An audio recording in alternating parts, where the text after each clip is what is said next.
জান্নাতে কিছু অনিন্দ্য সুন্দর বালাপ্রাসাদ আছে, বালাখানা আছে, রাজপ্রাসাদ আছে, সুন্দর বালাখানা। যেই বালাখানার ভিতরের সৌন্দর্য বাহির থেকে আর বাহিরের সৌন্দর্য ভিতর থেকে দেখা যায়, এমন কিছু সুন্দর বালাখানা আছে।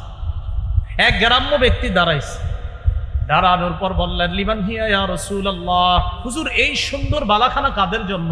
নবীজি বললেন, যাদের মধ্যে 4টা গুণ থাকবে তাদের জন্য। সুবহানাল্লাহ। কয়টা গুণ? এক, লিমান আতাবাল কালাম, যে সুন্দরভাবে কথা বলে, উত্তম কথা বলে। 2 নাম্বার আতআমাত তাআম, যে অন্যকে খাবার খাওয়ায়, মেহমানদারি করে। 3 নাম্বার ওয়া আদামাস সিয়াম, যে প্রায় সময় নফল রোজা রাখে, মানে মাঝে মাঝে আর কি নফল রোজা রাখে। 4 নাম্বার ওয়া সাল্লা বিল লাইলি ওয়ান নাসু নিয়াম, মানুষ যখন রাতে ঘুমায় সে তাহাজ্জুদের নামাজ পড়ে। জান্নাতের ওই সুন্দর বালাখানা তাদের জন্য প্রস্তুত করা হয়েছে। তাহলে কয় শ্রেণীর জন্য ওই বালাখানা? কয় গুণওয়ালার জন্য? 4। লিমান আতাবাল কালাম, উত্তম কথা বলে। 2 নাম্বার আতআমাত তাআম, খাবার খাওয়ায়। 3 নাম্বার আদামাস সিয়াম, রমজানের রোজা সহ অন্যান্য যে নফল রোজাগুলা, রোজা তো রাখবেই, আর নফল রোজাগুলা প্রায় সময় সে রাখে। 4 নাম্বার ওয়াসাল্লা বিল লাইল ওয়ান নাসু নিয়াম, রাতের বেলা মানুষ যখন ঘুমায় সে তাহাজ্জুদের সালাত আদায় করে। তাদের জন্য এই সুন্দর বালাখানা আল্লাহ প্রস্তুত করে রাখে। তো এর মধ্যে একটা আছে যে মেহমানের মেহমানদারি করে। আর একটা ফজিলত শুনি আমরা। হাদিসের একটা কিতাব আছে তাবারানী, এই কিতাবের একটা অংশ আল মুআজামুল আওসাত, 4729 নম্বর হাদিস। দস্তরখান বিছাইছেন মেহমানের সামনে, একটু তাকান, এটা দস্তরখান, এটা বিছাইছেন।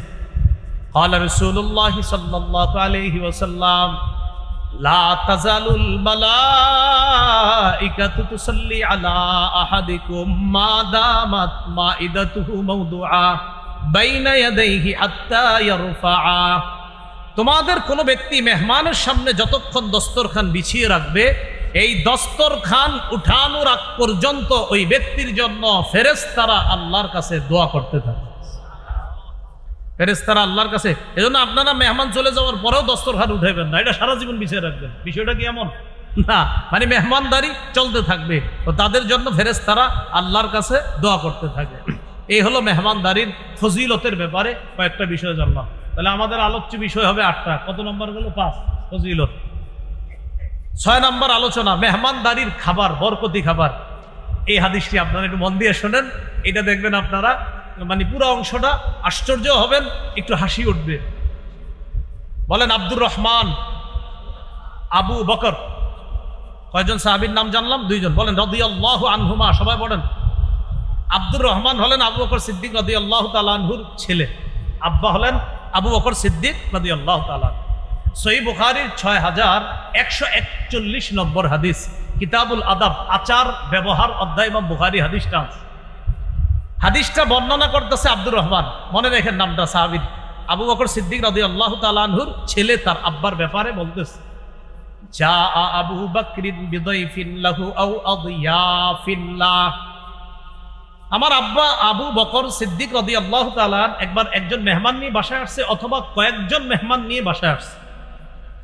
তো আসার পর আব্বা মেহমানদেরকে বাড়িতে রাইখা ফামসা ইনদান নবী সাল্লাল্লাহু আলাইহি সাল্লাম, আব্বা কি করছে, মেহমানদেরকে বাসায় রেখে আমসা ইলা নবী সাল্লাল্লাহু আলাইহি সাল্লাম, রাতের বেলা সন্ধ্যা হওয়ার পর আব্বা নবীজির কাছে গেছে।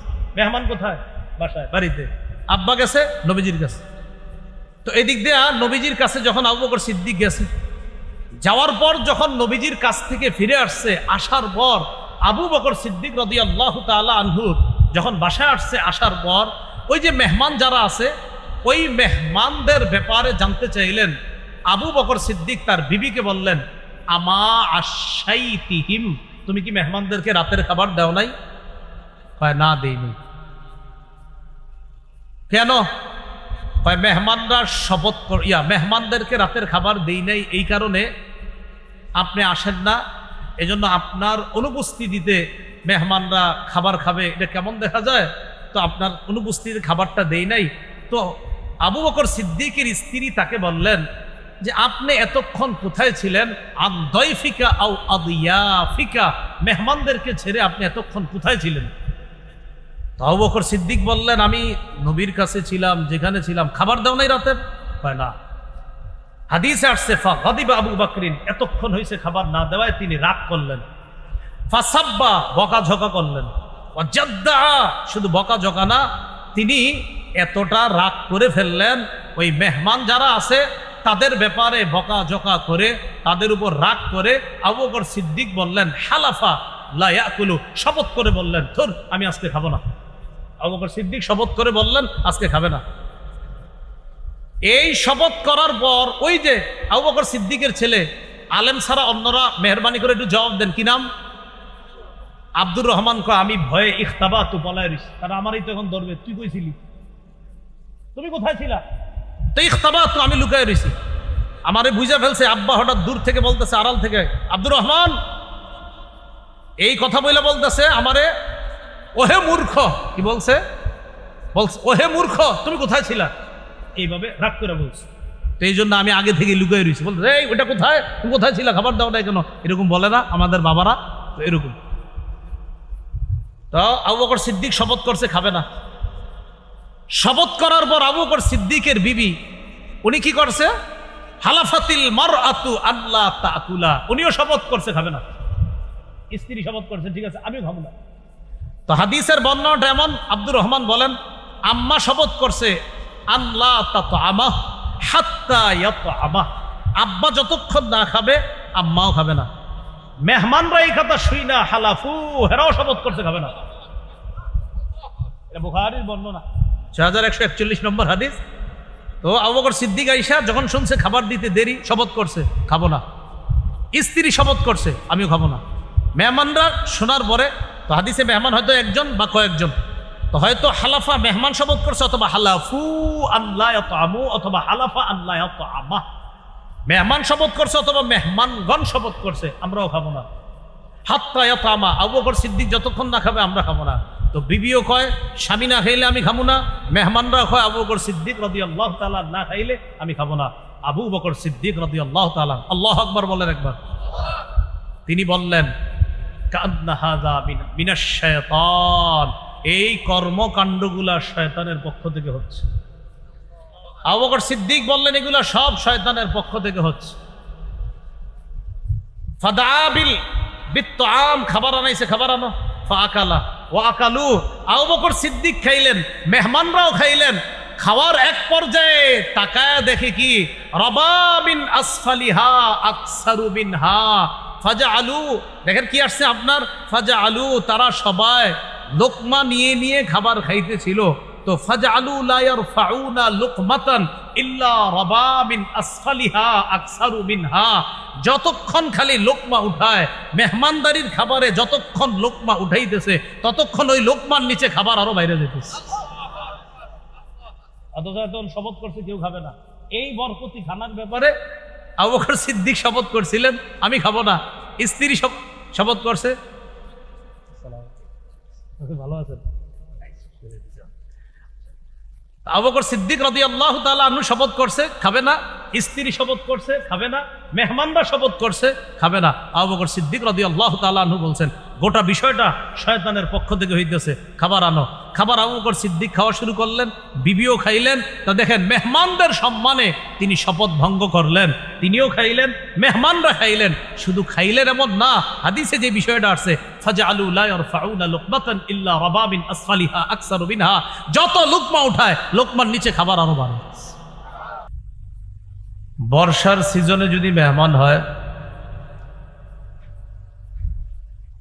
নৌকা দিয়ে মেহমান হয়, ট্রলার দিয়ে বিভিন্ন জায়গায় মেহমান হয়ে যায়, দুই পাশে দুইটা বক্স লাগায়, মাঝখানে গান বাজায়, নাচানাচি করে বুঝায় আমরা মেহমান।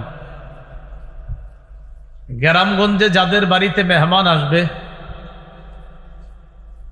সকাল 8টা-9টা থেকে গান বাদ্য হয়, 12টা-1টার দিকে মেহমান আসবে, বুঝায় আজকে কেউ আসবে।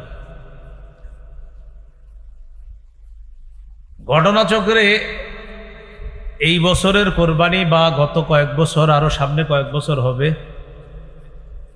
এই কোরবানি ঈদ কেন্দ্র করে গোস্ত খাওয়া আর আম কাঁঠালের মেহমানদারি একসাথে হয়ে যাচ্ছে। আগে আম কাঁঠালের মেহমানদারি হতো আলাদা, গোস্তের মেহমানদারিটা আবার আলাদা হতো। কিন্তু এখন গোস্ত, আম, কাঁঠাল এগুলার মেহমানদারি একসাথে হয়ে গেছে, আল্লাহ তাআলা মিলাই দিয়েছে। এই জন্য আপনাদের সামনে আজকে আমি যে বিষয়ে কথা বলবো, খুব ভালো করে শুরু থেকে শেষ পর্যন্ত একটু মন দিয়ে শুনেন, আমি আস্তে আস্তে বলবো। আজকের আলোচ্য বিষয় মেহমানদারি। মেহমানদারি সম্পর্কে 8টি কথা ভালো করে মনে রাখবেন। 1 নম্বর, ইব্রাহিম আলাইহিস সালাতু ওয়াস সালামের মেহমানদারি। 2 নম্বর, রাসূলুল্লাহ সাল্লাল্লাহু আলাইহি সাল্লামের মেহমানদারি। 3 নম্বর, সাহাবায়ে কেরামের মেহমানদারি। 4 নম্বর, মেহমানদারির গুরুত্ব। 5 নম্বর, মেহমানদারির ফজিলত। 6 নম্বর, মেহমানদারির খাবারে বরকত। 7 নম্বর, মেজবানের করণীয় কি কি। 8 নম্বর, মেহমানের করণীয় কি কি। মনোযোগ সহকারে শুনলে আশা করি কাজ হবে। এর মধ্যে একটা আবদার আপনাদেরকে জানাই, আহলে কোরআন যারা, তাদের সম্পর্ক একটু জানতে চেয়েছিল। এই ব্যাপারে গত বছর প্রায় 5-6 মাসের মতো টানা আলোচনা করছি শুধু আহলে কোরআন নিয়ে। আহলে কোরআনদেরকে বিশেষ করে তারা 2 জনকে নিশানা বানিয়েছিল, একজন পুরুষ সাহাবী আর একজন মহিলা সাহাবিয়া। পুরুষ সাহাবী আবু হুরায়রা রাদিয়াল্লাহু তাআলা, মহিলা সাহাবিয়া আম্মা জান আয়েশা সিদ্দিকা রাদিয়াল্লাহু তাআলা আনহা। এই 2 জনকে তারা খুব ভালোভাবে নিশানা বানাইছিল। আম্মা জানের উপরে অপবাদ দিতে লাগলো, এত ছোট বয়সে তার বিয়ে হলো কেন। আর আবু হুরায়রা রাদিয়াল্লাহু তাআলা আনহুর ব্যাপারে বলা শুরু করলো, 3 বছর নবীর ছাত্র হয়ে এত হাদিস কিভাবে বলল। তো এই ব্যাপারে আপনারা দেখবেন পার্ট পার্ট করে প্রত্যেকটা বিষয় আলোচনা আছে। তো আলোচনাগুলো আলাদা শুনলে মজা পাবেন খুব। আহলে কোরআন সম্পর্কে শুধু কি কোরআন মানবো না হাদিস মানবো, এটার আলাদা আলোচনা আছে। আবু হুরায়রারে যারা কথা বলছিল, আবু হুরায়রাকে নিয়ে আমার শুধু একটা আলোচনা আছে, পুরা বয়ান। আম্মা জান আয়েশা সিদ্দিকাকে নিয়ে পুরো আলাদা একটা আলোচনা। এরপর আলহামদুলিল্লাহ তাদের মুখ বন্ধ হয়ে গেছে। তারা একটা অভিযোগ করেছিল, লিখিত হাদিস মানা যাবে না। কি হাদিস? দলিল দিয়েছিল লিখিত হাদিস দিয়ে। লিখিত হাদিস মানা যাবে না, দলিল দিছে কি হাদিস দিয়ে? তো লিখিত হাদিস না মানা যাবে না। তারা কিন্তু বুঝে নাই যে লিখিত হাদিস যে মানা যাবে না, এটার দলিল লিখিত হাদিস দিয়ে দিছে, এটা কখনো এরা বলে নাই। আর একটা হাদিস পেশ করছিল মুসলিমের, সহিহ মুসলিম থেকে। ওই হাদিসে রাসূল সাল্লাল্লাহু আলাইহি সাল্লাম হাদিস লিখতে নিষেধ করছে, আসলে এরকম একটা হাদিস আছে। তো ওই হাদিস দিয়ে দলিল দিছে যে নবী হাদিস লিখতে নিষেধ করছে, তোমরা কেন এরকম লিখিত হাদিস দিয়ে দলিল দাও? তো সেখানে আলোচনা আছে আমার লিখিত হাদিস মানা যাবে কিনা। তো নবীর নিষেধাজ্ঞা ছিল শুরুর যুগে। আল্লাহর কোরআন আর নবীর কথা যেন একসাথে সাহাবীরা গোলায়া না ফেলে, তাই শুরুর দিকে নবী নিষেধ করেছেন হাদিস লেখো না। পরবর্তীতে রাসূল সাল্লাল্লাহু আলাইহি সাল্লাম অনুমতি দিয়েছেন হাদিস লেখো। শুধু তাই না, নবী তার এক সাহাবীকে বলেছেন, এখান থেকে যা বের হয় সব সত্য কথা, নব লেখো তুমি। নবী তার মুখ দেখিয়ে বলেছিলেন, এখান থেকে যা বের হয় সব সত্য কথা, তুমি লেখো। তো লেখো না এটা নিষেধ করেছিলেন কেন? কোরআন আর হাদিস যেন সাহাবীরা মিলায় না ফেলে। যখন কোরআন সুন্নাহর পার্থক্য সাহাবীরা বুঝেছেন, তখন থেকে নবীজি বলেছেন হাদিস লেখো। তো মজার বিষয়টা হলো, তারা দলিল দিয়েছে মুসলিমের হাদিস দিয়া যে হাদিস মানা যাবে না, লিখিত হাদিস। কোন কিতাবের বলেন তো? তো মুসলিমের হাদিসটা কি হাওয়ায় ভাসতেছে না লিখিত? তো এটাও তো লিখিত হাদিস দিয়ে দলিল। লিখিত হাদিস মানা যাবে না, দলিল দিল সহিহ মুসলিম থেকে। খালি মনে রাখবেন, এই পয়েন্টটা মনে রাখলে এরা আপনারা আটকাইতে পারবে না। এখন আবার বক্তব্য পাল্টায় ফেলছে। এদের যারা গুরু, ওই গুরুরা আমার নাম নিয়ে আলোচনা করছে এক জায়গায়। বুঝছি যে ধরা খাইছে, এই জন্য আর জানেন তো আমি কাউরে অ্যাটাক করে কথা বলি না, এই জন্য আমার বলবে এই সুযোগও নেই। কথা হলো পারলে দলিল খণ্ডন করেন, দলিল তো খণ্ডন করা যাবে না ইনশাআল্লাহ বিইজনিল্লাহি তাআলা। তো লিখিত হাদিস মানা যাবে না, দলিল কোন কিতাবের হাদিস? তো এটা কি মুসলিম শরীফে হাওয়ায় ভাসতেছে না লিখিত? এই তো দলিল তো লিখিত হাদিস দিয়ে দিল। তো তাদের কথা দিয়ে তাদেরকে দলিল দেওয়া যায়। আল্লাহ আমাদেরকে বুঝার তৌফিক দান করে। এরপরে আরেকটা কথা, মাযহাব। মাযহাব অর্থ হলো মত।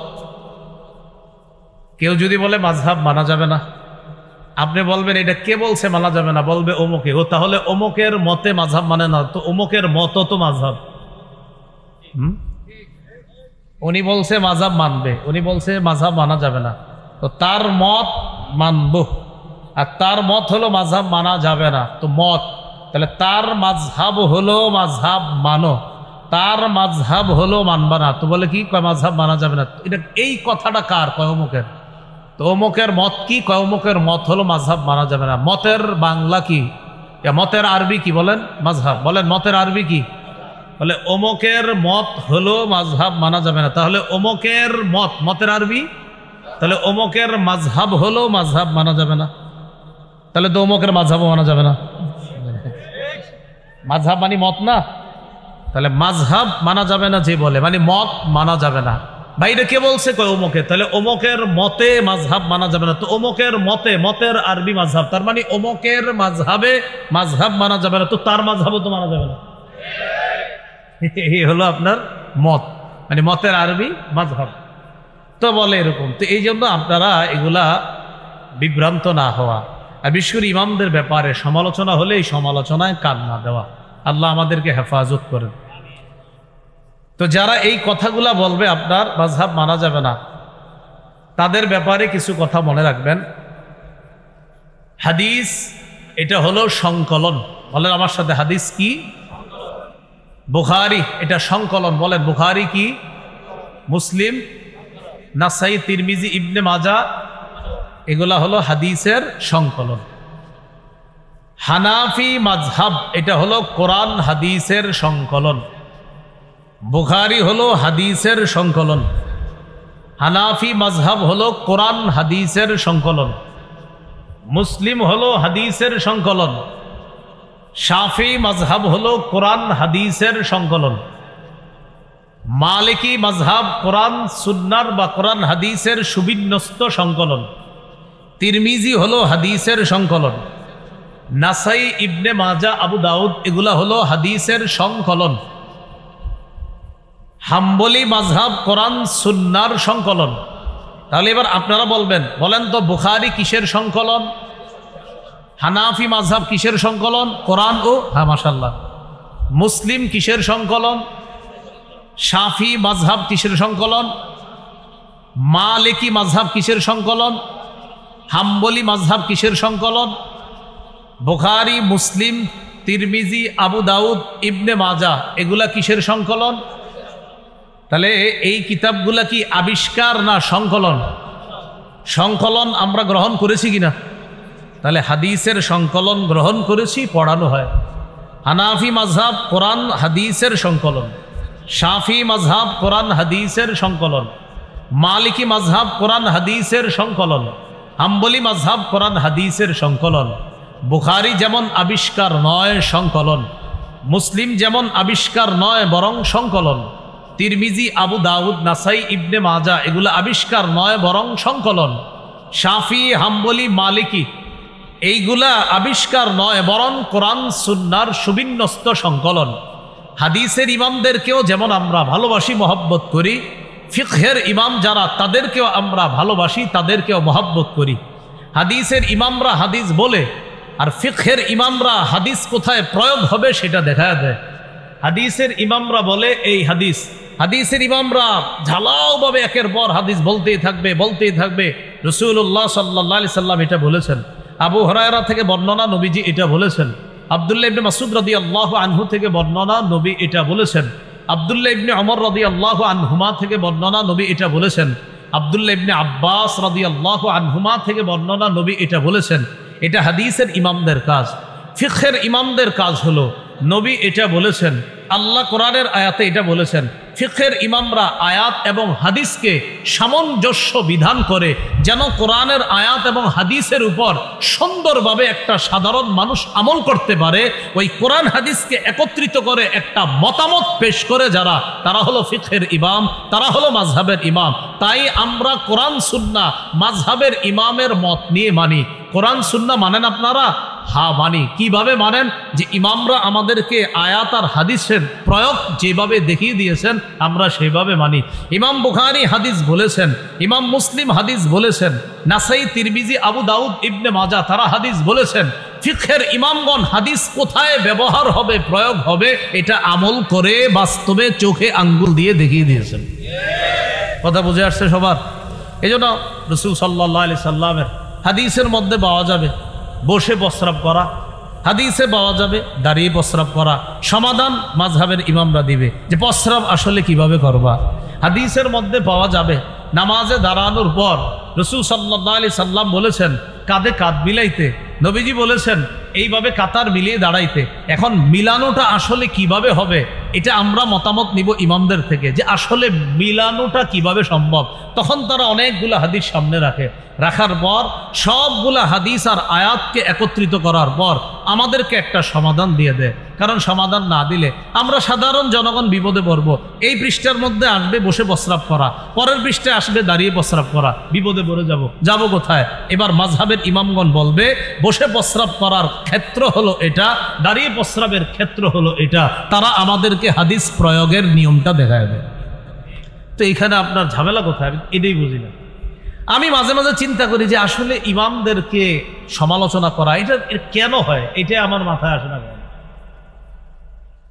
ইমাম বুখারী হাদিসের কাজ করছে, ইমাম আবু হানিফা কোরআন হাদিসের কাজ করছে, ইমাম মুসলিম হাদিসের কাজ করছে, ইমাম মালিক কোরআন হাদিসের কাজ করছে, ইমাম তিরমিজি হাদিসের কাজ করছে, ইমাম শাফি কোরআন হাদিসের কাজ করছে, ইমাম নাসাই, আবু দাউদ, ইবনে মাজাহ তারা শুধু হাদিসের কাজ করে গেছে, ইমাম আহমদ ইবনে হাম্বল কোরআন এবং হাদিসের কাজ করে গেছে। সমস্যাটা কোথায় বলে? এজন্য আমরা এইভাবে সহজ সহজ বিষয়গুলা আমাদের মাথায় যেন কোনো মানুষ হঠাৎ কোনো ব্যাপারে আমাদেরকে বিভ্রান্ত করতে না পারে। বিভ্রান্ত করতে গেলেই ওলামায়ে কেরামের শরণাপন্ন হব আমরা, বলেন ইনশাআল্লাহ।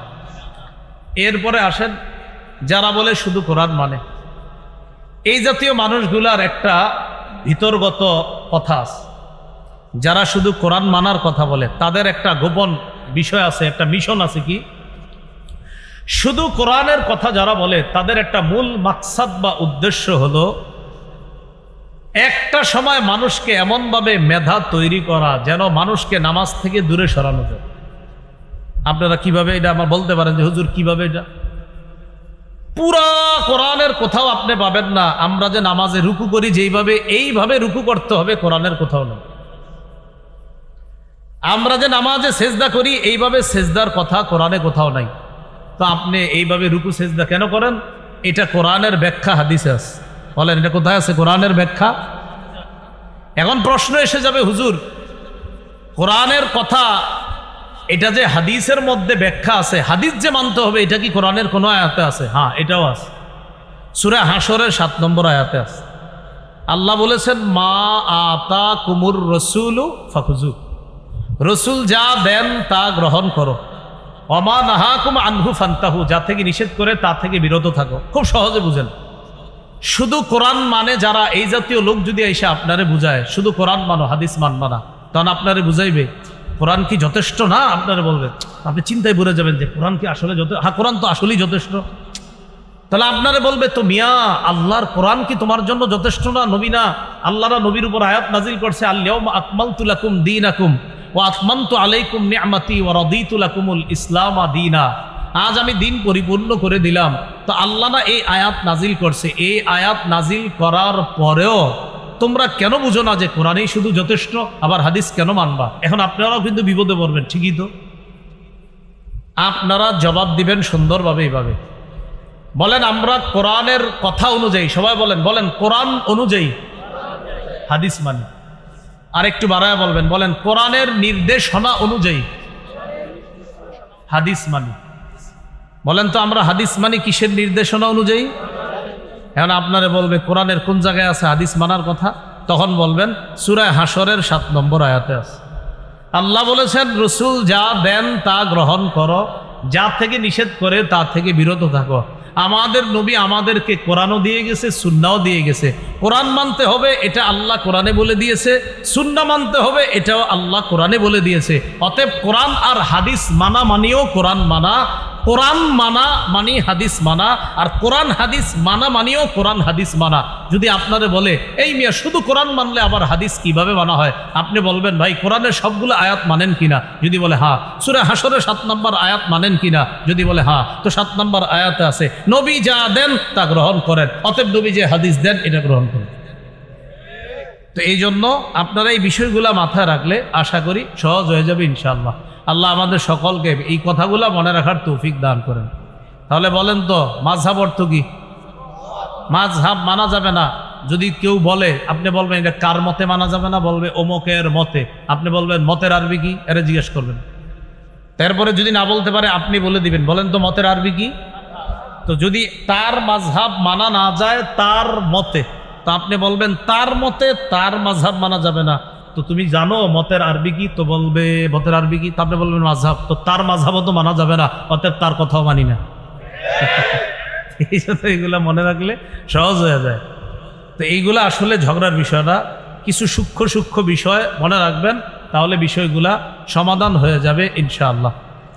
এরপরে দেখেন, আমার আগে হযরত মাওলানা লিয়াকত সাহেব একটা কথা বলছে, হাদিস সহি। এটা আপনারা অনেকে খেয়াল করেননি, কথাটা কিন্তু গুরুত্বপূর্ণ কথা বলছে, আপনারা হয়তো মন দিয়ে শোনেন এই কথাটা, যে হাদিস যে সহি এটা কোন সহি হাদিসে আছে? কথা বুঝছেন? হুজুর কি বলছে? হাদিস সহি এটা কোন সহি হাদিসে লেখা আছে? তাহলে হাদিস সহি এটা কি নবীজির হাদিসে লেখা আছে না কোনো ইমামের মত? আরে হাদিস সহি এটা কোনো ইমামের, বলেন যে এটা হাদিস শাস্ত্রের, বলেন সবাই হাদিস শাস্ত্রের, বলেন হাদিস শাস্ত্রের ইমামদের মত সহি। হাদিস শাস্ত্রের ইমামদের মত দঈফ। হাদিস শাস্ত্রের ইমামদের মত হাসান। হাদিস শাস্ত্রের ইমামদের মত হাসান লি জাতিহি, সহি লি জাতিহি, সহি লি গায়রিহি। তো এগুলা কি নবী বলে গেছেন না কোনো ইমামের মত? মতের আরবি তো মাযহাব মানেন তো। তাহলে হাদিস সহি এটা কার মতে? অমুক ইমামের মতে। যেমন এই হাদিসকে সহি বলেছেন নাসিরউদ্দিন আলবানী। বলেন কে বলেছেন? তাহলে বলেন তো এই হাদিস সহি কার মতে? বলেন মতের আরবি কি? এই তো আলবানীর মাযহাব মানলেন। এই জন্য আমি বলি আসলে বিষয়গুলো ঝগড়ার বিষয় না, এগুলা বোঝার বিষয়। আল্লাহ মনে রাখার তৌফিক দান করেন। আসল কথাই শুরু করি না এখনো, মেহমানদারি এটা হলো আলোচ্য বিষয়। হুজুর বলছে একটু একটু বলতে, তাই একটু একটু সামান্য কিছু বললাম। এই পয়েন্টগুলো খালি মনে রাখবেন, ইনশাল্লাহ আর কিছু হবে না। মেহমানদারির বিষয়ে যে 8টা কথা, এগুলো একটু মন দিয়ে শুনেন। 1 নাম্বার, মেহমানদারি ইব্রাহিম নবীর সুন্নত। সূরা জারিয়াতের 24 থেকে 27 নম্বর আয়াতে আল্লাহ তাআলা বলেন, হাল আতাকা হাদিসু দাইফি ইব্রাহিম আল মুকরামিন। নবী আপনার কাছে কি ইব্রাহিম নবীর সম্মানিত মেহমানদের বৃত্তান্ত এসেছে? ইদ দাখালু আলাইহি, যখন ইব্রাহিম নবীর মেহমানগণ ইব্রাহিম নবীর কাছে প্রবেশ করলেন। ক্বালু সালামা, তারা ইব্রাহিম নবীকে বললেন সালামা, সালাম। ক্বালা সালাম, ইব্রাহিম নবী জবাবেও বললেন সালাম। তারা শান্তির দোয়া করলেন, ইব্রাহিম নবী পাল্টা শান্তির দোয়া করলেন। কওমুম মুনকারুন, মনে মনে বললেন এরা তো অপরিচিত মানুষ। আর অপরিচিত মানুষদেরকে ইব্রাহিম নবী মেহমানদারি করতেন। ফারাগা ইলা আহলিহি, দ্রুত ইব্রাহিম নবী তার পরিবারের কাছে গেলেন। ফাজাআ বিইজলিন সামিন, একটা গরুর বাছুরকে ভাজি করে মেহমানদের সামনে এনে ফাকাররাবাহু ইলাইহিম, ওই গরুর বাছুর ভাজি করে ভাজা বাছুরটা মেহমানদের সামনে পেশ করলেন। পেশ করার পর বললেন আলা তাকুলুন, আপনারা কি খাবেন না? তাফসীরের কিতাবে আসছে ইব্রাহিম নবী তাকায় দেখে মেহমানদের হাত খাবারের দিকে যায় না। ইব্রাহিম নবী বললেন আপনারা কি খাবেন না? তো মেহমানরা ইব্রাহিম আলাইহিস সালাতু ওয়াস সালামের হালাত বুঝতে পারছে। ফাআউজাসা মিনহুম খীফা, ইব্রাহিম নবী মনে মনে ভয় পেয়ে গেছে, কি ব্যাপার, এই মেহমান আবার কারা? মেহমানরা বুঝে ফেলছে ইব্রাহিম নবী যে ভয় পেয়েছে। তখন তারা বললেন, ক্বালু লা তাখাফ, আপনি ভয় পাবেন না, ভয়ের কিছু না, আমরা সাধারণ মেহমান না, দুনিয়ার কোনো মানুষ না, আমরা আল্লাহর ফেরেশতা। তারা দুটি উদ্দেশ্যে পৃথিবীতে আসছে। এক নাম্বার, ইব্রাহিম নবীর স্ত্রী সারা আলাইহাস সালাতু ওয়াস সালামকে এই সুসংবাদ দেওয়ার জন্য যে তার একটা সন্তান হবে ইসহাক নামে। দুই নাম্বার, ইব্রাহিম নবীর ভাতিজা লূত আলাইহিস সালামের সম্প্রদায়কে ধ্বংস করার জন্য আসছে। ইব্রাহিম আলাইহিস সালামের একজন ভাই আছে, ভাইয়ের নাম হারান। এই হারানের ছেলের নাম লূত আলাইহিস সালাতু ওয়াস সালাম, সেই সম্পর্কে ইব্রাহিম নবীর ভাতিজা। আয়াত থেকে আমরা ইব্রাহিম নবীর মেহমানদারির আলোচনা পাইলাম। সারা জীবন মনে রাখবেন, রাসূলুল্লাহ সাল্লাল্লাহু আলাইহি ওয়াসাল্লাম বলেন, কানা আউওয়ালা মান দাইয়াফাদ দাইফা ইব্রাহিম আলাইহিস সালাতু ওয়াস সালাম, সর্বপ্রথম পৃথিবীতে যিনি মেহমানদারির প্রচলন করেছেন তিনি ইব্রাহিম আলাইহিস সালাতু ওয়াস সালাম। তাহলে কোন নবী মেহমানদারির প্রচলন করেছে? ইব্রাহিম নবী। মেহমানদারি তাহলে কার মাযহাব? এখান থেকে শুরু হয়। এটা বিষয়টা মানে একটা সহজ বিষয়, কিন্তু বললেন জাম্মিলুনি জাম্মিলুনি, আমাকে তোমরা কম্বল দিয়ে ঢাকো, আমাকে চাদর দিয়ে ঢাকো তাড়াতাড়ি। ফাজাম্মালুহু, তারা পরিবারের সদস্যরা নবীজিকে চাদর আবৃত করলো, বস্ত্রাবৃত করলো, করার পর সুম্মা ক্বালা লি খাদিজা আও আখবারাহাল খবরা, জিবরিল আমিনকে নবীজি দেখলেন, পুরা ঘটনাগুলো আল্লাহ নবী আম্মাজান খাদিজাকে খুলে বললেন। বলার পর বললেন, খাদিজা লাকাদ খাশিতু আলা নাফসি, আমি নিজের উপর আশঙ্কা করতেছি খাদিজা, আমার নফসের উপরে আমি আশঙ্কা করতেছি। খাদিজাতুল কুবরা রাদিয়াল্লাহু তাআলা আনহা আমাদের নবীকে বললেন, কাল্লা ওয়াল্লাহ মা ইউখজিকাল্লাহু আবাদা, কখনো না, আল্লাহর কসম, আল্লাহ আপনাকে কখনো লাঞ্ছিত করবে না। কেন করবে না লাঞ্ছিত? কয় কিছু গুণ আছে আপনার, এই গুণ যাদের মধ্যে থাকে তারা রহমতের চাদরে আবদ্ধ থাকে, তাদেরকে আল্লাহ লাঞ্ছিত করে না। কি গুণ? এক নম্বর, ইন্নাকা লাতাসিলুর রাহিম, আপনি রক্তের সম্পর্ক রক্ষা করেন। দুই নম্বর, তাহমিলুল কাল্লা, আপনি অসহায় দুস্থদের বোঝা বহন করেন। তিন নম্বর, ওয়া তাকসিবুল মা'দুম, নিঃস্ব যারা তাদের সহযোগিতায় আপনি এগিয়ে যান। চার, ওয়া তাকরিদ দাইফা, আপনি মেহমানদারি করেন। পাঁচ, ওয়া তুঈনু আলা নওয়াইবিল হক, সত্যের পথে চলতে গিয়ে যারা বিপদগ্রস্ত হয়, দুর্দশাগ্রস্তের মধ্যে পড়ে যায়, আপনি তাদের সহযোগিতা করেন। এই গুণ আপনার মধ্যে আছে। এর মধ্যে একটা হলো মেহমানদারি করা। নবুয়তের প্রকাশ ঘটার আগে থেকেই নবী মেহমানদারি করতেন। আম্মাজান খাদিজা বলেন, এই গুণওয়ালা যেই মানুষ, তাকে আল্লাহ লাঞ্ছিত করতে পারেন না, আল্লাহ আপনাকে লাঞ্ছিত করবেন।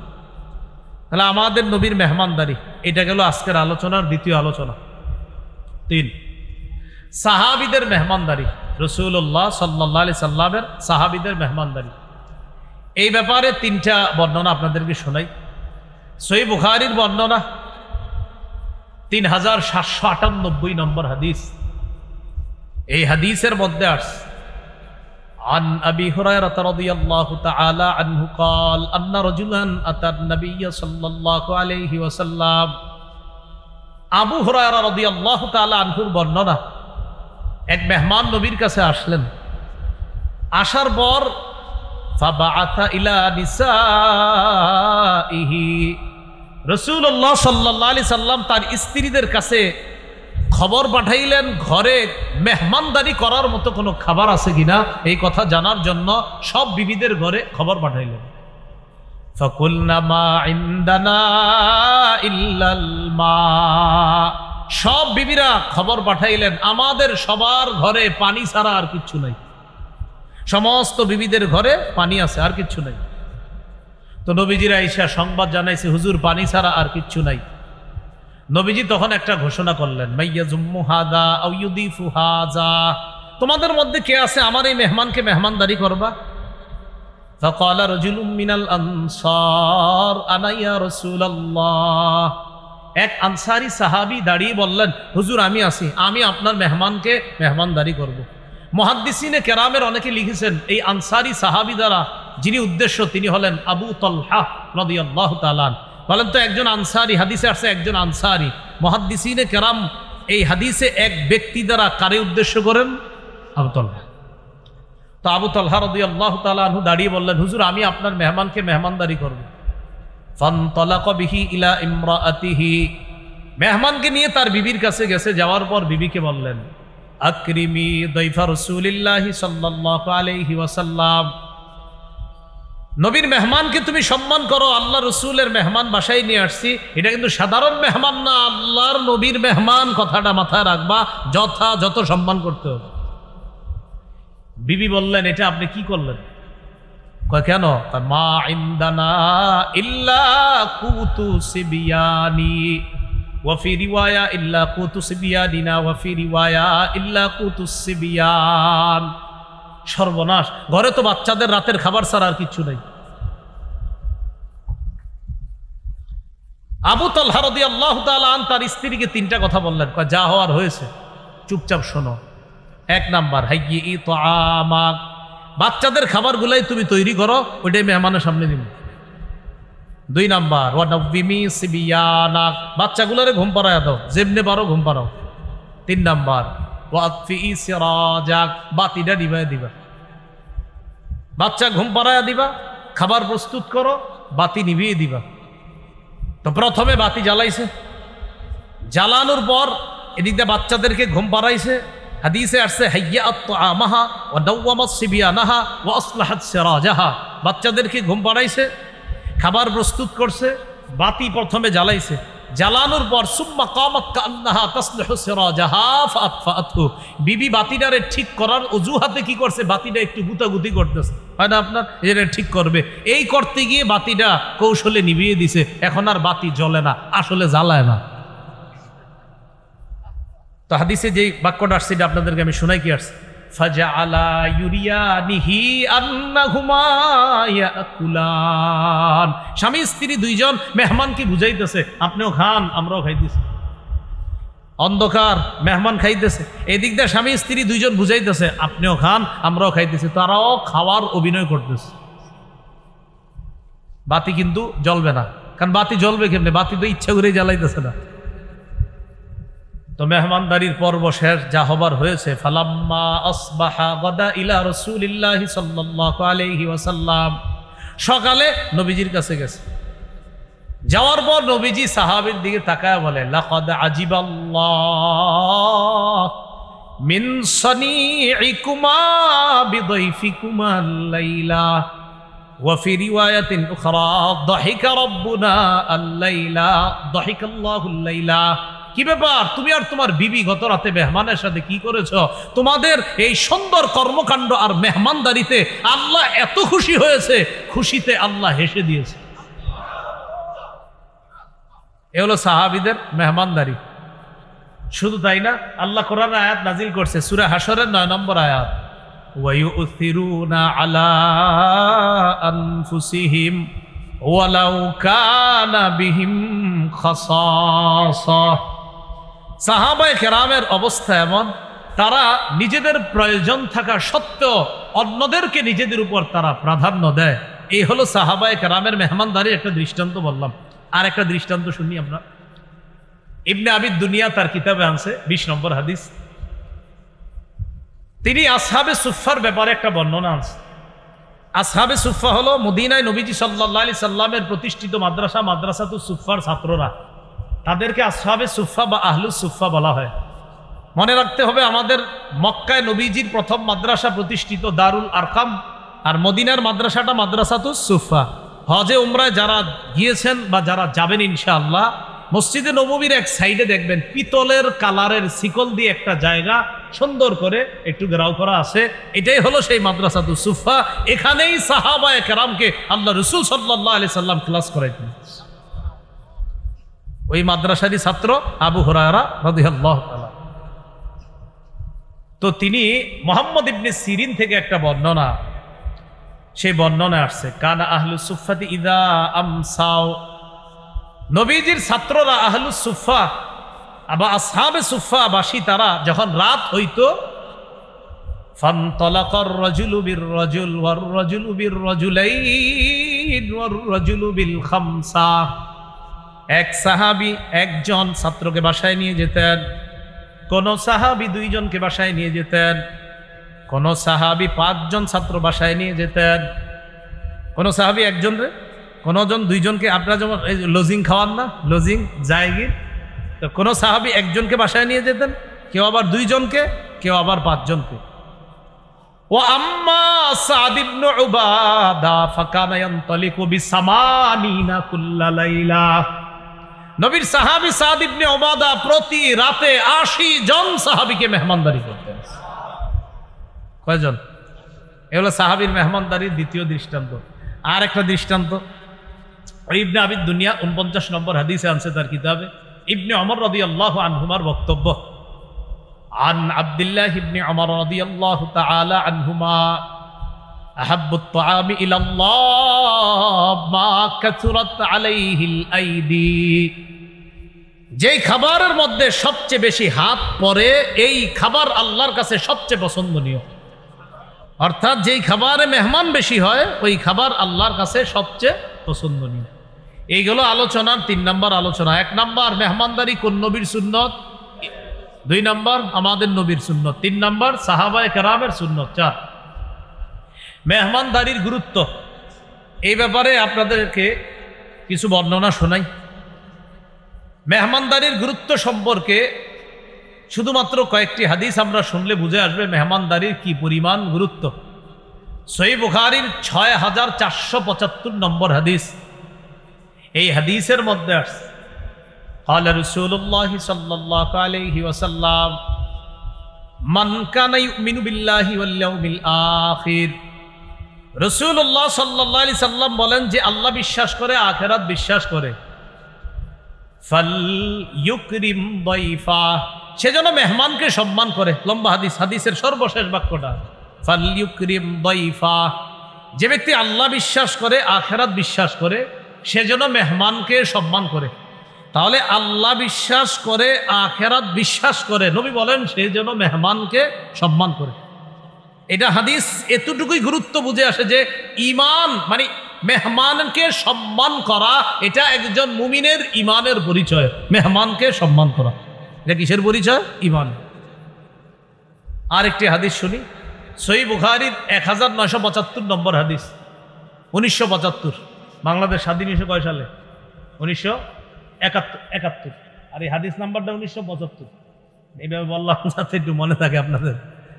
তো যাই হোক, এই হাদিসের মধ্যে আসছে রাসূলুল্লাহ সাল্লাল্লাহু আলাইহি সাল্লামের একজন সাহাবী নাম আব্দুল্লাহ ইবনে আমর ইবনুল আস রাদিয়াল্লাহু আনহুমা, তিনি কি করতেন? প্রতি রাত খালি তাহাজ্জুদ পড়তেন আর প্রতিদিন নফল রোজা রাখতেন। নবীজির কাছে তার ব্যাপারে অভিযোগ গেল, বিবির কোনো খোঁজ রাখে না আর সারাদিন শুধু নফল রোজা রাখে, সন্তানাদি কে কোথায়, পরিবারের তেমন খোঁজ খবর রাখে না। নবীজি ডাকলেন, এদিকে আসো। ডাকার পর বললেন, কি ব্যাপার? আমার কাছে এই সংবাদ আসছে, আন্নাকা তাকুমুল লাইলা ওয়া তাসুমুন নাহার, তুমি সারা রাত নফল পড়ো আর সারাদিন নাকি রোজা রাখো, কথা সত্য? জি হুজুর, আসলেই সত্যি কথা, আমি খালি রাতের বেলা নামাজ পড়ি, দিনের বেলা রোজা রাখি। নবীজি বললেন, আজকে থেকে এটা করবা না। নবী কিছু কথা বললেন, আমরা সবাই মনে রাখবো কথাগুলা। নবীজি বললেন, সুম ওয়া আফতির ওয়া কুম ওয়া নাম। রাসূলুল্লাহ সাল্লাল্লাহু আলাইহি সাল্লাম বললেন, সুম, মাঝে মাঝে নফল রোজা রাখো, ওয়া আফতির, মাঝে মাঝে নফল রোজা রাখো না, ওয়া কুম, রাতের কিছু অংশে তাহাজ্জুদ পড়ো, অনাম, কিছু অংশে ঘুমাইবা। এর মানে নফল রোজা মাঝে মাঝে রাখবা, মাঝে মাঝে রাখবা না। রাতের বেলা কিছু অংশ ঘুমাইবা, কিছু অংশ তাহাজ্জুদের নামাজ পড়বা। রাসূলুল্লাহ সাল্লাল্লাহু আলাইহি ওয়াসাল্লাম এই হাদিসের মধ্যে নবীজি সাল্লাল্লাহু আলাইহি সাল্লাম বলেন, শোনো, ইন্নালি জাসাদিকা আলাইকা হাক্কা, তোমার শরীরের উপর তোমার হক আছে। ওয়ালি আইনিকা আলাইকা হাক্কা, তোমার চোখের উপর তোমার হক আছে। ওয়ালি জাওজাতিকা আলাইকা হাক্কা, তোমার বিবির উপর তোমার হক আছে। ওয়ালি জাউরিকা আলাইকা হাক্কা, তোমার মেহমানের উপর তোমার হক আছে। তুমি যদি সারাদিন নফল রোজা রাখো, মেহমানের হকটা আদায় করবে কি? মেহমানের মেহমানদারি করতে গেলে মেহমান আগের যুগে আপনার আরবের মেহমানরা আপনার এটাই তো সাধারণত আপনার মেহমান। ইন্না লিল্লাহি ওয়া ইন্না ইলাইহি রাজিউন। আল্লাহ সহজ করে দেন। সবাই ইস্তেগফার করি, আস্তাগফিরুল্লাহ আস্তাগফিরুল্লাহ আস্তাগফিরুল্লাহ আস্তাগফিরুল্লাহ আস্তাগফিরুল্লাহ আস্তাগফিরুল্লাহ। দিল থেকে ইস্তেগফার করি, আল্লাহ সহজ করে দেবেন ইনশাআল্লাহ। আস্তাগফিরুল্লাহ আস্তাগফিরুল্লাহ আস্তাগফিরুল্লাহ আল্লাযী লা ইলাহা ইল্লা হুয়াল হাইয়ুল কাইয়্যুম ওয়া আতুবু ইলাইহি লা হাওলা ওয়া লা কুওয়াতা ইল্লা বিল্লাহ। আস্তাগফিরুল্লাহ। আলহামদুলিল্লাহ বলি সবাই। কোথায় দিলাম? মাশাআল্লাহ। ওয়ালি যাওরিকা আলাইকা হাক্কা, তোমার মেহমানের উপর তোমার হক আছে। তো দেখেন এখানে রাসূলুল্লাহ সাল্লাল্লাহু আলাইহি সাল্লাম মেহমানের হক এই গুরুত্ব বুঝাইতে গিয়ে এক সাহাবীকে বলতেছেন, তুমি সব সময় নফল রোজা রাখবা না, তোমার জন্য এতটুকুই যথেষ্ট, তুমি প্রতি মাসে 3টা নফল রোজা রাখবা, 13, 14, 15। আরো যদি বেশি তুমি রাখতে চাও তাহলে দাউদ নবীর নফল রোজাটা রাখতে পারো। তিনি একদিন নফল রোজা রাখতেন, একদিন নফল রোজা রাখতেন না, অর্থাৎ একদিন রোজা রাখতেন, পরের দিন আবার রাখতেন না, আবার পরের দিন রাখতেন, আবার পরের দিন রাখতেন না। সর্বোচ্চ তুমি এটা করতে পারো। হাদিসে মেহমানের গুরুত্ব বুঝাইতে গিয়ে আল্লাহর রাসূল ধারাবাহিক নফল রোজা রাখতে তার এক সাহাবীকে নিষেধ করলেন। আরেকটি হাদিস শুনি, আবু দাউদের বর্ণনা, 3750 নম্বর হাদিস। এই হাদিসের মধ্যে আছে, قال رسول الله صلى الله عليه وسلم ليلة الضيف حق على كل مسلم। অন্তত এক রাত মেহমানদারি করা প্রত্যেকটা মুসলমানের উপর কর্তব্য। তোমাদের কারো বাড়ির আঙিনায় যদি কেউ মেহমান হয়, ফাহু আলাইহি দাইনুন। দেখেন, কেউ যদি মেহমান হয়, এই যে এইভাবে নবী যে ওই ব্যক্তি ঋণ পরিশোধ করা যেমন তার উপর কর্তব্য হয়ে যায়, মেহমানকে মেহমানদারি করা তার উপর তেমন কর্তব্য হয়ে যায়। ঋণ পরিশোধ করার মতো কর্তব্য হয়ে যায় মেহমানের মেহমানদারি করা। এই হাদিসে মেহমানদারিকে রাসূল ঋণের সাথে তুলনা করলেন। এখান থেকে হাদিসের গুরুত্ব বুঝে আসে, মেহমানদারির গুরুত্ব বুঝে আসে। আরেকটা হাদিস শুনি, সহিহ বুখারীর, এটা একটু আপনাদের হাসি উঠবে শেষের দিকে। দেখেন কি বলে, 6137 নম্বর হাদিস বুখারীর, কিতাবুল আদাব, আচার ব্যবহার, এই অধ্যায় ইমাম বুখারী হাদিস আনছেন। সাহাবায়ে কেরাম নবীজির কাছে আসছে, আসার পর অভিযোগ করলেন, হুজুর অমুক এলাকায় গেছি আমরা, আমাদেরকে তারা মেহমানদারি করে না। রাসূলুল্লাহ সাল্লাল্লাহু আলাইহি সাল্লাম বললেন, ইন নাযালতুম বিকাউমিন, তোমরা যদি কোনো এলাকায় অবস্থান করো, কোথাও যদি মেহমান হও, ফাআমারু লাকুম বিমা ইয়ামবাগি লিদ-দাইফ ফাকবালু, তারা যদি তোমাদের জন্য যথাযথ মেহমানদারির আয়োজন করে তাহলে মেহমানদারি গ্রহণ করো। কোনো এলাকায় তোমরা মেহমান হওয়ার পর ওই এলাকাবাসী যদি তোমাদের জন্য মেহমানদারির যথাযথ আয়োজন করে, তাদের মেহমানদারি গ্রহণ করো। ওয়া ইল্লাম ইয়াফআলু, তারা যদি মেহমানদারির আয়োজন না করে, ফাখুযু মিনহুম হাক্কাদ-দাইফ, তাদের কাছ থেকে মেহমানদারির হক ন্যায়সঙ্গতভাবে আদায় করে নাও।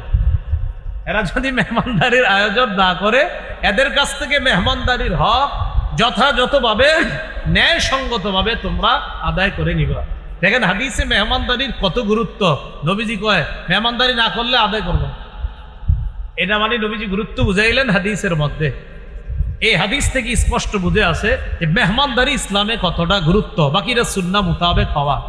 আর একটা হাদিস শুনি মেহমানদারির গুরুত্বর ব্যাপারে, তাহলে আমাদের কাছে বিষয়গুলো আরো স্পষ্ট হবে। নবীজির 2জন সাহাবীর নাম আগে আমরা মুখস্থ করি, এরপর হাদিসটা শোনাবো। বলেন, সালমান, আবু দারদা রাদিয়াল্লাহু আনহুমা। কয়জন সাহাবীর নাম মুখস্থ করলাম? একজন সালমান, আরেকজন আবু দারদা রাদিয়াল্লাহু আনহুমা।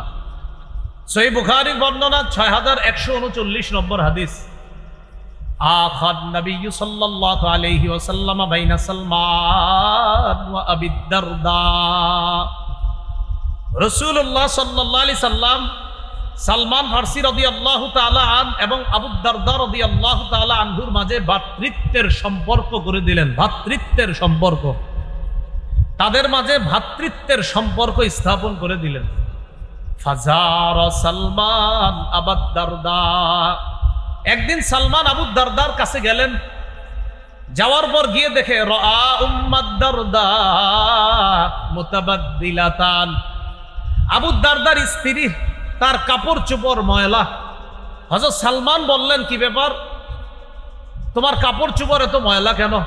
তখন তার স্ত্রী জবাব দিলেন, আখুকা আবু দারদা লাইসা লাহু হাজাতুন ফিদ দুনিয়া, আপনার ভাই আবু দারদা এত দুনিয়ার কোনো খোঁজ খবর রাখে না, কোথায় তার বিবি, কোথায় তার পরিবার, এগুলা খোঁজ খবর রাখে না, তো আমার কাপড় চোপড় ময়লা থাকবে না কি থাকবে? এই কথা বলার পর একটু পর ফাজা আবু দারদা রাদিয়াল্লাহু তাআলা আনহু বাসায় আসছে। কোন সাহাবী তার বাসায় আসছে? সালমান। না, সালমান কার বাসায়? আবু দারদা বাড়িতে ছিলেন না, একটু পরে আসছে। আসার পর সনা আলাহু তাআমা, বলেন তো মেজবান কোন সাহাবী? আবু দারদা না, আবু দারদা মেজবান, আর মেহমান কোন সাহাবী? সালমান। আবু দারদা খানা নিয়ে হযরত সালমানের সামনে আসলেন। আসার পর বললেন, কুল ফাইন্নী সাইম, তুমি খাও আমি রোজাদার, তুমি খাও আমি রোজাদার। হযরত সালমান জবাব দিলেন, লা আকুলু হাত্তা তাকুলু, অথবা এইভাবে বলছেন, মা আনা বিআকিলিন হাত্তা তাকুলা, আপনি না খাওয়া পর্যন্ত আমি খাবো না। মা আনা বিআকিলিন হাত্তা তাকুলা, তুমি না খাওয়া পর্যন্ত আমি খাবো না, আমি তো রোজাদার। তখন নফল রোজা আছেন, ভাঙ্গেন, আপনি না খাইলে আমি খাবো না, আপনি না খাইলে আমি খাবো না। আবু দারদা রাদিয়াল্লাহু তাআলা আনহু কি করবে? মেহমানের সম্মান করতে হবে, তো মেহমানের সম্মান রক্ষা করতে গিয়ে নফল রোজা ভেঙে ফেলছে। হাদিসে মেহমানের গুরুত্ব যেটা বুঝাইলাম, খাবার খাইছে, খাওয়ার পর এবার রাত হয়েছে, তো রাতের বেলা সারা রাত নফল নামাজ পড়ে, বিবির খোঁজ খবর রাখে না ওই আবু দারদা। তো সালমান ফার্সি ওই দিন কি করছে? আবু দারদা তার সাথেই শুইছে, ওই সালমানের সাথে। ফালাম্মা কানাল লাইল, রাত্র হওয়ার সাথে সাথে জাহাবা আবু দারদা ইয়াকুম, আবু দারদা নামাজে দাঁড়ায় গেছে। হযরত সালমান বললেন, এই কি হয়েছে? কয় নামাজ পড়বো। কয় নাম, ঘুমান। তো ঘুম পাড়ায় দিছে। ঘুম পাড়ানোর পর একটু পরে ঘুমায় আবার উঠছে। ওঠার পর সালমান ফার্সি বলেন, কি হয়েছে? কয় নামাজ পড়বো। কয় নাম, ঘুমান। এ নাম মানে আপনার আবার নাম বাংলা নাম বুঝছেন না, নাম আরবি, আরবির বাংলা মানে ঘুমানো। হ্যাঁ, এই নাম মানে আরবি, আমরে হাজির ওয়াহিদ মুজাক্কার হাজিরের সিগা, নাম মানে ঘুমানো। তো নাম, আপনি ঘুমান। তো আবার ঘুমাইছে। ঘুমানোর পর ফালাম্মা কানা আখিরুল লাইল, যখন শেষ রাত হলো, তখন দুই সাহাবী দাঁড়িয়ে সাল্লায়া তাহাজ্জুদের নামাজ আদায় করছে। এবার দেখেন ঘটনা যা হওয়ার হয়েছে। সকাল হওয়ার পর আবু দারদা রাদিয়াল্লাহু তাআলা নবীজির কাছে গেছে। কে গেছে? মেহমান না মেজবান? মেজবান। যাওয়ার পর বলতেছে, হুজুর এরকম এরকম, আমি রাতে নামাজ পড়ি, দিনে রোজা রাখি। আপনার সাহাবী সালমান দিনের বেলা আমার নফল রোজা ভাঙাইছে, আর রাতের বেলা গত রাতে আমার নামাজ পড়তে দেয় নেই। আমি নামাজে দাঁড়াইছি, কয় ঘুমাও, আবার দাঁড়াইছি, কয় ঘুমাও। শেষ রাতে আমিও তাহাজ্জুদ করছি, সেও পড়ছে। নবীজি বললেন, সাদাকা সালমান, সালমান যেটা করেছে সত্য করেছে, সঠিক কাজটাই করেছে। কি করছে? সঠিক কাজ। তো এখান থেকে আমরা মেহমানদারির গুরুত্ব বুঝলাম। আমাদের মেহমানদারি হওয়া, আমাদের চলন বলন, এটা সুন্নাহ মোতাবেক হতে হবে। এইগুলো আজকের আলোচনার চতুর্থ আলোচনা। পঞ্চম আলোচনা মেহমানদারির ফজিলত। এই ব্যাপারে কয়েকটি হাদিস শোনেন। তিরমিজির বর্ণনা 1855 নম্বর হাদিস, মেহমানদারির সবচেয়ে শ্রেষ্ঠ ফজিলত, মরবেন জান্নাতে যাবেন। সুবহানাল্লাহ। 1855 নম্বর হাদিসে রাসূল সাল্লাল্লাহু আলাইহি সাল্লাম বলেন, উ'বুদুর রহমান ওয়া আত'ইমুত তাআম ওয়া আফশুস সালাম তাদখুলুল জান্নাতা বিসালাম। তোমরা রহমানের ইবাদত করো, তোমরা খাবার খাওয়াও, তোমরা সালামের ব্যাপক প্রচার করো, মরণের পর নিরাপদে জান্নাতে প্রবেশ করো। তোমরা রহমানের ইবাদত করো, তোমরা খাবার খাওয়াও, তোমরা সালামের ব্যাপক প্রচার করো, মরণের পর নিরাপদে জান্নাতে প্রবেশ করো। আরেকটা ফজিলত শোনেন, তিরমিজির বর্ণনা 2527 নম্বর হাদিস, 2527 2527 2527 2527। এই হাদিসের মধ্যে আছে, ক্বালা রাসূলুল্লাহ সাল্লাল্লাহু আলাইহি ওয়াসাল্লাম, ইন্না ফিল জান্নাতি লাগরাফা ইউরা বুতুনিহা মিন যুহুরিহা ওয়া যুহুরুহা মিন বুতুনিহা। জান্নাতে কিছু অনিন্দ সুন্দর বালা প্রাসাদ আছে, বালাখানা আছে, রাজপ্রাসাদ আছে, সুন্দর বালাখানা। যেই বালাখানার ভিতরের সৌন্দর্য বাহির থেকে, আর বাহিরের সৌন্দর্য ভিতর থেকে দেখা যায়, এমন কিছু সুন্দর বালাখানা আছে। এক গ্রাম্য ব্যক্তি দাঁড়াইছে, দাঁড়ানোর পর বললেন, লিমান হিয়া ইয়া রাসূলুল্লাহ, হুজুর এই সুন্দর বালাখানা কাদের জন্য?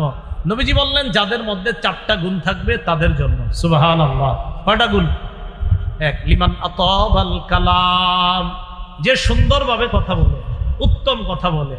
2 নাম্বার আতআমাত তাআম, যে অন্যকে খাবার খাওয়ায়, মেহমানদারি করে। 3 নাম্বার ওয়া আদামাস সিয়াম, যে প্রায় সময় নফল রোজা রাখে, মানে মাঝে মাঝে আর কি নফল রোজা রাখে। 4 নাম্বার ওয়া সাল্লা বিল লাইলি ওয়ান নাসু নিয়াম, মানুষ যখন রাতে ঘুমায় সে তাহাজ্জুদের নামাজ পড়ে। জান্নাতের ওই সুন্দর বালাখানা তাদের জন্য প্রস্তুত করা হয়েছে। তাহলে কয় শ্রেণীর জন্য ওই বালাখানা? কয় গুণওয়ালার জন্য? 4। লিমান আতাবাল কালাম, উত্তম কথা বলে। 2 নাম্বার আতআমাত তাআম, খাবার খাওয়ায়। 3 নাম্বার আদামাস সিয়াম, রমজানের রোজা সহ অন্যান্য যে নফল রোজাগুলো আছে, রোজা তো রাখবেই, আর নফল রোজাগুলা প্রায় সময় সে রাখে। 4 নাম্বার ওয়াসাল্লা বিল লাইল ওয়ান নাসু নিয়াম, রাতের বেলা মানুষ যখন ঘুমায় সে তাহাজ্জুদের সালাত আদায় করে। তাদের জন্য এই সুন্দর বালাখানা আল্লাহ প্রস্তুত করে রাখে। তো এর মধ্যে একটা আছে যে মেহমানের মেহমানদারি করে। আর একটা ফজিলত শুনি আমরা। হাদিসের একটা কিতাব আছে তাবারানী, এই কিতাবের একটা অংশ আল মুআজামুল আওসাত, 4729 নম্বর হাদিস। দস্তরখান বিছাইছেন মেহমানের সামনে, একটু তাকান, এটা দস্তরখান, এটা বিছাইছেন। قال رسول الله صلى الله عليه وسلم لا تزال الملائكة تصلي على أحدكم ما دامت مائدته موضوعا بين يديه حتى يرفعا, তোমাদের কোনো ব্যক্তি মেহমানের সামনে যতক্ষণ দস্তরখান বিছিয়ে রাখবে, এই দস্তরখান উঠানোর আগ পর্যন্ত ওই ব্যক্তির জন্য ফেরেশতারা আল্লাহর কাছে দোয়া করতে থাকে। ফেরেশতারা আল্লাহর কাছে, এজন্য আপনারা মেহমান চলে যাওয়ার পরেও দস্তরখান উঠাইবেন না, এটা সারা জীবন বিছিয়ে রাখবেন। বিষয়টা কি এমন না? মানে মেহমানদারি চলতে থাকবে, তো তাদের জন্য ফেরেশতারা আল্লাহর কাছে দোয়া করতে থাকে। এই হলো মেহমানদারির ফজিলতের ব্যাপারে কয়েকটা বিষয় জানলাম। তাহলে আমাদের আলোচ্য বিষয় হবে 8টা। কত নম্বর গেল? 5 ফজিলত। 6 নম্বর আলোচনা মেহমানদারির খাবার, বরকতি খাবার। এই হাদিসটি আপনারা একটু মন দিয়ে শোনেন, এটা দেখবেন আপনারা মানে পুরো অংশটা আশ্চর্য হবেন, একটু হাসি উঠবে। বলেন আব্দুর রহমান, আবু বকর, কয়জন সাহাবীর নাম জানলাম? 2 জন। বলেন রাদিয়াল্লাহু আনহুমা, সবাই বলেন। আব্দুর রহমান হলেন আবু বকর সিদ্দিক রাদিয়াল্লাহু তাআলা আনহুর ছেলে, আব্বা হলেন আবু বকর সিদ্দিক রাদিয়াল্লাহু তাআলা। সহিহ বুখারীর 6141 নম্বর হাদিস, কিতাবুল আদাব, আচার ব্যবহার অধ্যায় ইমাম বুখারী হাদিসটা আছে।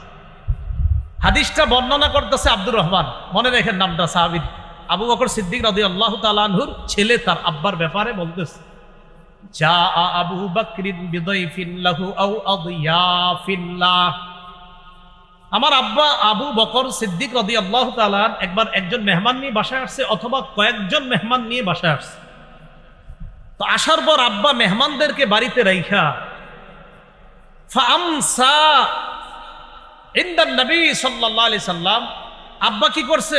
মেহমানদেরকে বাসায় রেখে আমসা ইলা নবী সাল্লাল্লাহু আলাইহি সাল্লাম, রাতের বেলা সন্ধ্যা হওয়ার পর আব্বা নবীজির কাছে গেছে। মেহমান কোথায়? বাসায়, বাড়িতে। আব্বা গেছে নবীজির কাছে। তো এদিক দিয়ে নবীজির কাছে যখন আবু বকর সিদ্দিক গেছে, যাওয়ার পর যখন নবীজির কাছ থেকে ফিরে আসছে, আসার পর আবু বকর সিদ্দিক রাদিয়াল্লাহু তাআলা আনহু যখন বাসায় আসছে, আসার পর ওই যে মেহমান যারা আছে, ওই মেহমানদের ব্যাপারে জানতে চাইলেন। আবু বকর সিদ্দিক তার বিবিকে বললেন, আমা আশাইতিহিম, তুমি কি মেহমানদেরকে রাতের খাবার দাও নাই? কয় না, দেইনি। কেন? কয় মেহমানরা শপথ মেহমানদেরকে রাতের খাবার দেই নাই এই কারণে আপনি আসেন না, এজন্য আপনার অনুপস্থিতিতে মেহমানরা খাবার খাবে, এটা কেমন দেখা যায়, তো আপনার অনুপস্থিতিতে খাবারটা দেই নাই। তো আবু বকর সিদ্দিকের স্ত্রী তাকে বললেন যে আপনি এতক্ষণ কোথায় ছিলেন? আদয়ফিকা আও আদিয়াফিকা, মেহমানদেরকে ছেড়ে আপনি এতক্ষণ কোথায় ছিলেন? তো আবু বকর সিদ্দিক বললেন, আমি নবীর কাছে ছিলাম, যেখানে ছিলাম। খাবার দাও নাই রাতের? হয় না। হাদিসে আসছে ফাগাদিবা আবু বকরিন, এতক্ষণ হয়েছে খাবার না দেওয়ায় তিনি রাগ করলেন। ফাসাব্বা, বকাঝকা করলেন। ওয়াজাদ্দা, শুধু বকাঝকা না, তিনি এতটা রাগ করে ফেললেন, ওই মেহমান যারা আছে তাদের ব্যাপারে বকাঝকা করে, তাদের উপর রাগ করে আবু বকর সিদ্দিক বললেন, হালাফা লা ইয়াকুলু, শপথ করে বললেন, ধুর আমি আজকে খাবো না। আবু বকর সিদ্দিক শপথ করে বললেন আজকে খাবে না। এই শপথ করার পর ওই যে আবু বকর সিদ্দিকের ছেলে, আলেম ছাড়া অন্যরা মেহরবানি করে একটু জবাব দেন, কি নাম? আব্দুর রহমান কয় আমি ভয়ে ইখতাবা তু পলায় রিস, তারা আমারই তো এখন ধরবে, তুই কইছিলি, তুমি কোথায় ছিলা?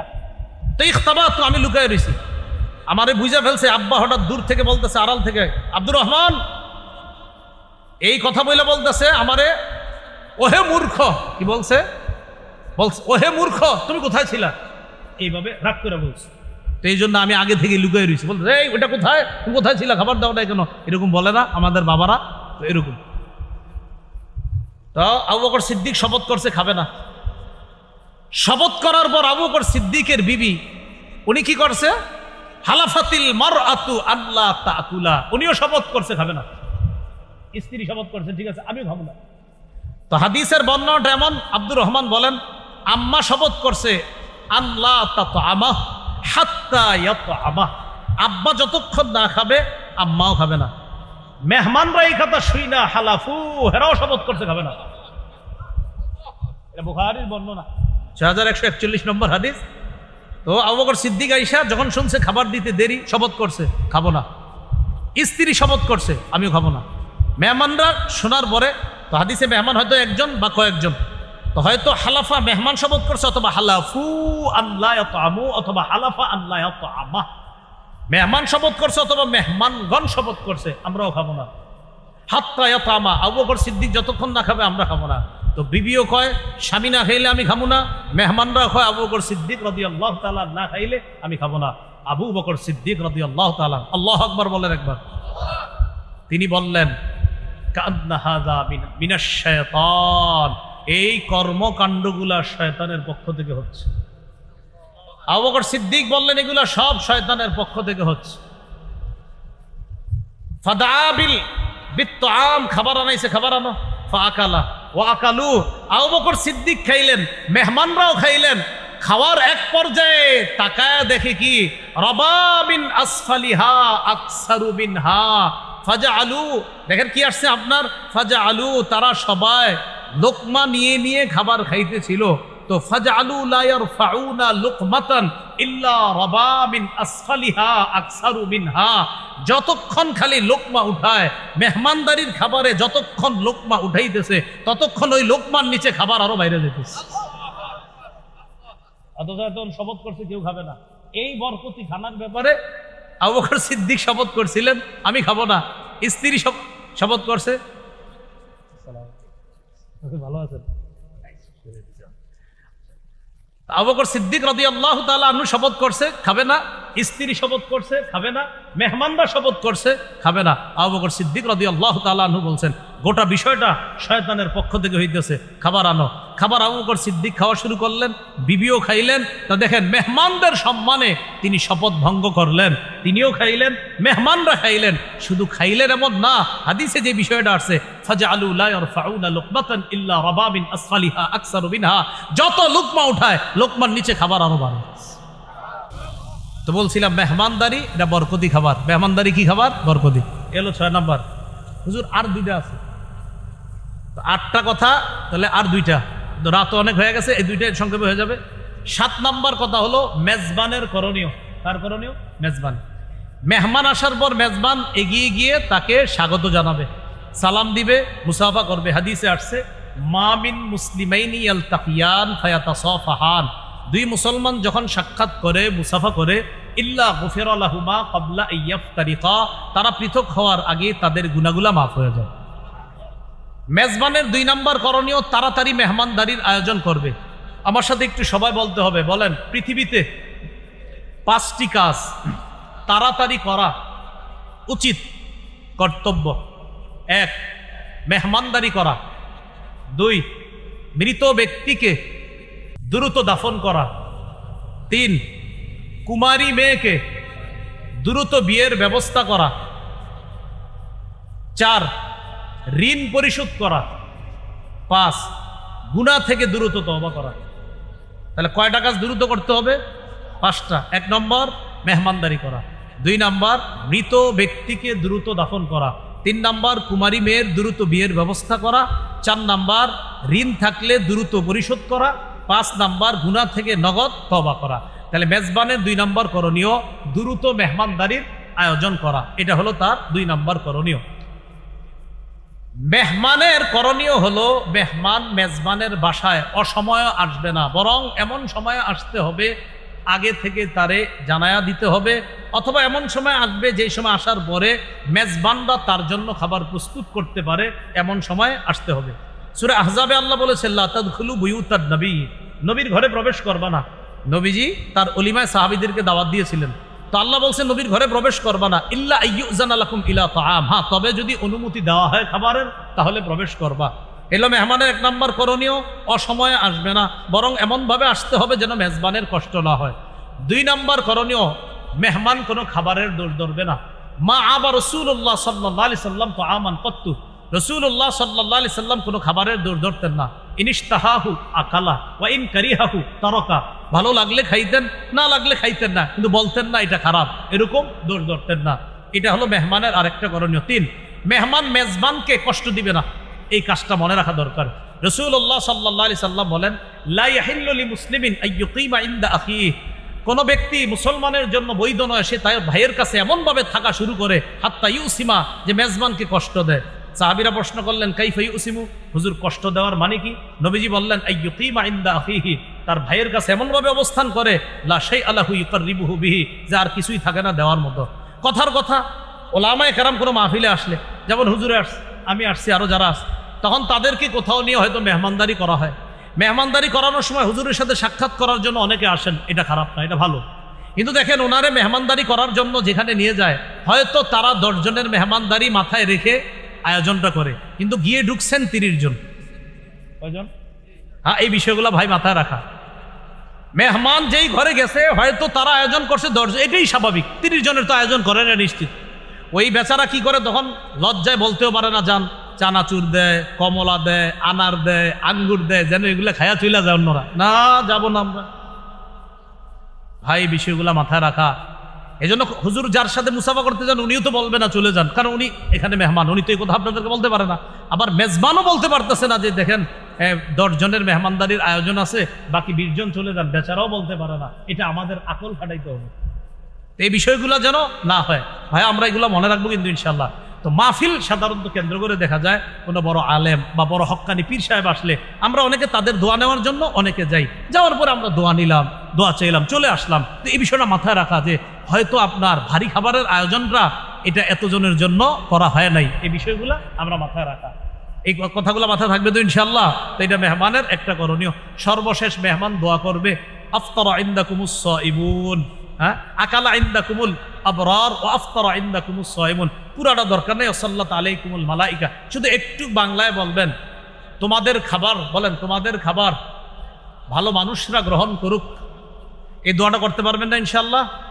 এরপরে আর বলেন আল্লাহ এই মেজবানের খাবারে বরকত দেন, মেজবানকে মাফ করে দেন, এতটুকু বলা যাবে তো ইনশাআল্লাহ। সহিহ মুসলিমে আছে, আরবিটা হলো আল্লাহুম্মা বারিক লাহুম ওয়া ফিমা রাযাকতাহুম ওয়াগফির লাহুম, আল্লাহ তাদেরকে মাফ করে দেন, তাদের রিজিকে বরকত দান করেন। আপনারা বাংলায় বলবেন আল্লাহ তাদের ঘরের খাবার যেন ভালো মানুষ রাখায়। আর হাদিসেও আছে, নবীজি বলেছেন লা ইয়াকুলু তাআমাকা ইল্লা তাকিয়ুন, তোমার খাবার নেককাররা ছাড়া যেন অন্যরা না খায়। এই 8টি কথা বললাম মেহমানদারি সম্পর্কে। এই কথাগুলো আমরা একটু মাথায় রাখবো। দেখি একটু পরীক্ষা হয়ে যাক 30 সেকেন্ডে। 1 নাম্বার মেহমানদারি কার সুন্নত, 2 নাম্বার মুহাম্মদ সাল্লাল্লাহু আলাইহি ওয়াসাল্লাম, 3 নাম্বার সাহাবায়ে কেরামের। মেহমানদারির গুরুত্ব 4 নাম্বার, 5 নাম্বার ফজিলত, 6 নাম্বার বরকতি খাবার। কোন সাহাবীর ঘরে যেন মেহমানদারি খাবারে বরকত হয়েছিল? আবু বকর সিদ্দিক। 7 নাম্বার মেজবানের করণীয়, 8 নাম্বার মেহমানের করণীয়। আল্লাহ আমাদের সকলকে যে কথাগুলো শুনলাম বললাম, আমরা উঠাউঠি শুরু করব না, সবাই সামনে আগে আসেন মেহরবানি করে। একটু যদি এতক্ষণ কিছু শিখে থাকেন একটু এগিয়ে আসি ভাই, পিছনে যারা একটু এগিয়ে আসি, আমরা উঠবো না, আল্লাহর রাস্তায় মহব্বতের সাথে বলি একটু এগিয়ে আসেন সবাই। যারা আসবেন দোয়া করব, যারা আসবেন দোয়া করবো ইনশাআল্লাহ। একটু মহব্বতের সাথে এগিয়ে আসেন, আল্লাহ যেন আপনাদের সাথে জান্নাতে দেখা করায় দেয়। তো একটু এগিয়ে আসেন, এগিয়ে আসেন, আল্লাহর রাস্তায় একটু এগিয়ে আসেন মেহরবানি করে। আমরা এই মজমাটা নষ্ট করব না ভাই, পিছন থেকে একটু এগিয়ে আসি আমরা সবাই। এবার যারা আছি এখানে আমরা এইভাবে সুন্দর করে 2 হাত তুলি, শুধু মজলিসে যারা আছি বাস, মঞ্চে ওলামায়ে কেরাম দরকার নেই, এইভাবে যারা আসি মজলিস একটু হাত তুলি দুই। এই যে মাশাআল্লাহ দেখেন এই জমে জমে বসছেন, সুন্দর দেখা যাইতেছে। হাত হাত নামায়েন না। এতক্ষণ মেহমানদারি সম্পর্কে কিছু শিখছি আমরা? না না, সবাই বলেন আলহামদুলিল্লাহ, বলেন শিখছি, বলেন সবাই শিখছি। যদি কিছু শিখাইছি বা শিখছি বলে মনে হয়, সেই দাবি থেকে বলতেছি, উঠার পর কেউ উঠাউঠি করবেন না, পরিবেশটা নষ্ট করবেন না। না, হাত নামায়েন না। যদি ইনশাল্লাহ এইভাবে হাত উঠেন, আপনাদের সাথে যেন আল্লাহ জান্নাতে দেখা করায় দেয়, এই শর্তে যেন মজলিসটা নষ্ট না করেন। দোয়া কিন্তু এই শর্তে, যেন মজলিস নষ্ট না করেন। তাহলে যারা যারা করবেন না ইনশাল্লাহ আল্লাহ যেন জান্নাতে দেখা করায় দেয়। এরপরে হুজুর ছুটি দিবে ইনশাল্লাহ, যে কারো যদি কোনো ঝামেলা হয় অন্য ধরনের, এটা হুজুর ইনশাল্লাহ বলবে। কিন্তু আপাতত এখান থেকে আমি যাব, কেউ মজলিস নষ্ট করবে না ভাই। যারা আছি আশেপাশে আমরাও বসবো সুন্দরভাবে, যারা দাঁড়িয়ে আছি আমরাও, যারা মাঠে আছি আমরাও। আল্লাহর হস্তে কেউ নাড়াচাড়া করবেন না। মুসলমান ভাই হিসাবে এই আবদারটা রেখে গেলাম। আসসালামু আলাইকুম রহমতুল্লাহ।